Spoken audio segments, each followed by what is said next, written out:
Hello, everyone. Just in case you didn't know this, there are 7,300 people living in the city of Austell today, and there are 5,300 registered voters. But 4 years ago, only 590 people voted for the mayor's position. I hope this time we'll do better. We must do better. Voting is not just something we do to voice an opinion, but in essence is the only opportunity we have to decide for our future and the future of our community. In the past couple of months, Chris Djonis has knocked on a couple thousand doors to introduce himself. And during that time, regardless if he was talking to a registered voter or not, he took the time to discuss some of the most pressing issues and to answer everyone's questions. It is because he believes that all of us who are currently running for office must always remember that we are obligated to serve every citizen equally, regardless if they voted for us or not. Chris believes in full transparency, no deals behind closed doors like that of Taylor and Mathis. Chris believes the citizens of Austell should be safe, and as your mayor, he will work closely with the police and fire departments to ensure that they have the resources they need to optimally do their jobs. Chris believes in education. He will work with our schools and the Cobb County School Board to ensure that our schools are strongly supported.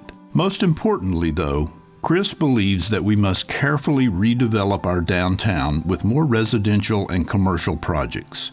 Smart growth will generate enough foot traffic for the existing businesses to succeed, as well as for our downtown to grow. When more people are looking for a coffee and something to eat on a daily basis, that is how our local businesses will flourish, not by us giving away free tax money to attract private businesses, which without the daily traffic will eventually go bust. If you believe, as Chris does, that redeveloping parts of our downtown with more residential and commercial development would allow for our city to prosper and become a better place for all of us, then he is your candidate. For those of you who don't know Chris, he is a general contractor by trade.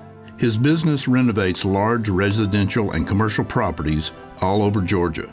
As someone who's been building and renovating large projects in the past decade, he is in a better position to manage any type of redevelopment project Austell chooses to follow through. One more thing Chris wants you to know. To avoid any conflict of interest while he serves as your mayor, he hereby pledges that his company will never, ever bid on any project that is offered by the city of Austell. He is not running for the mayor's position for profit or because he's looking for a job or a salary. To the contrary, he has already announced that his first year's salary will be donated either for a special project or will be distributed to the local churches to help the poor. As Chris said, he's not doing this for the money, but because he wants to make Austell a better place for all of us. As a taxpayer and a concerned citizen of Austell who's running for the mayor's position, Chris has had some questions and concerns regarding how the city was managed in the past few years. In accordance with government auditing standards, in his last 3 audits, James Whitaker, a certified auditor and public accountant hired by the city of Austell and paid by our tax dollars, pointed out several significant deficiencies in the city's accounting, and he specifically mentioned errors, broken state laws, and even fraud. What errors and fraud is he referring to? And how was this situation allowed to go on for at least 2 consecutive years, if not longer? Who's accountable for what happened in the past few years? Who is safeguarding the city from errors, broken laws, and fraud right now?